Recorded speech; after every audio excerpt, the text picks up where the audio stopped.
Pessoal, eu acabei de chegar de Brasília, estava lá no STF ontem acompanhando pessoalmente o julgamento da revisão da vida toda. Então agora, primeiramente em respeito aos nossos clientes, né, e também em respeito a todos os seguidores que nos acompanham aqui justamente para saber sobre a revisão da vida toda, eu vou tentar explicar para vocês o que realmente aconteceu ontem lá no STF. Então desde agora, tá pessoal, eu quero deixar claro que esse aqui não é um vídeo de ataque ao STF, tá? Ao final do vídeo cada um tire a sua conclusão, eu respeito muito isso, mas esse vídeo aqui é apenas para esclarecer, como eu falei, o que realmente aconteceu ponto a ponto para que vocês entendam e não fiquem com dúvidas. Tudo bem? Mas deixa eu começar do básico, né? De ontem para hoje eu tenho visto até muitas pessoas falando assim, tá todo mundo falando dessa revisão da vida toda, o que é essa revisão da vida toda? Basicamente, pessoal, um advogado, tá? É assim que começa. Um advogado lá atrás, alguns anos atrás, pensou nessa tese. Falou, opa, tem alguma coisa errada aqui nessas aposentadorias. Por que o aposentado não pode considerar aquelas contribuições que ele fez ao longo de toda a vida, né? O valor dessas contribuições para poder utilizar lá no cálculo do valor do seu benefício. Basicamente é essa a tese. Por isso que ela se chama revisão da vida toda. Então essa tese foi pensada num primeiro momento, ela foi levada para a justiça e algumas decisões começaram a sair dando vitória para os aposentados, falando, ok, pode considerar todo esse período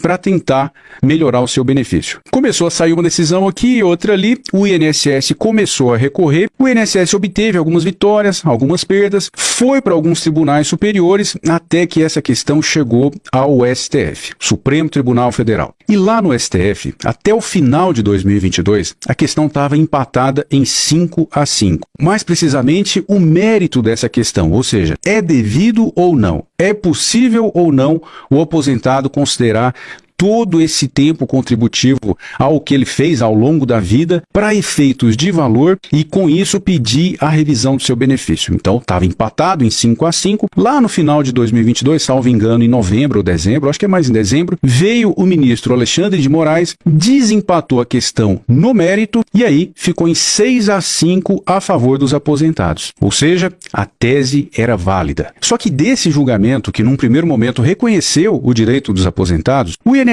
recorreu. Ele não concordou com algumas questões ali daquela decisão. E mais à frente ele apresentou um recurso chamado de embargos de declaração. Esses embargos de declaração, né, eles servem basicamente para que seja esclarecido algum ponto que não ficou muito claro ali na decisão. E tudo vinha caminhando então para que o STF analisasse esses embargos e esclarecesse de uma vez por todas se havia algum erro, alguma contradição ali naquela decisão de 6-5 que reconheceu o direito dos aposentados à revisão da vida toda. No meu entender, né, e na opinião da maioria dos advogados que acompanham esse processo, a maior probabilidade é que aquele placar de 6-5 favorável aos aposentados fosse mantido. Mas aí o que aconteceu? O ministro Zanin, recém-possado lá no STF, ele trouxe para essa discussão outros dois processos bem antigos que já estavam tramitando lá dentro do STF. Só que o grande problema é que em um desses processos havia um ponto que, dependendo da análise do STF, poderia interferir diretamente na revisão da vida toda. E aí, infelizmente, foi isso que aconteceu na data de ontem. Basicamente, essa decisão tomada nesse outro processo,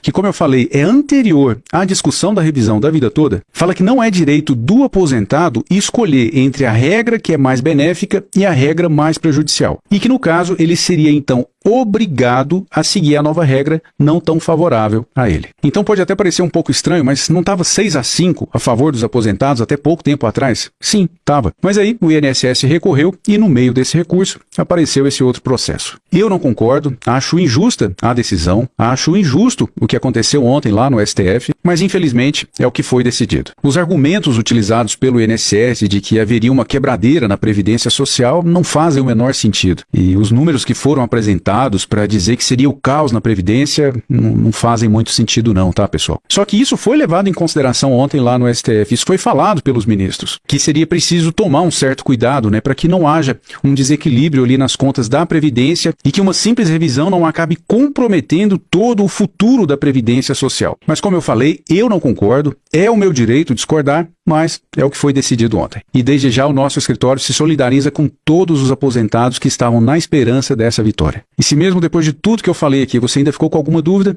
deixa aqui nos comentários que eu vou ter o maior prazer em te responder. Tudo bem? Até a próxima, pessoal!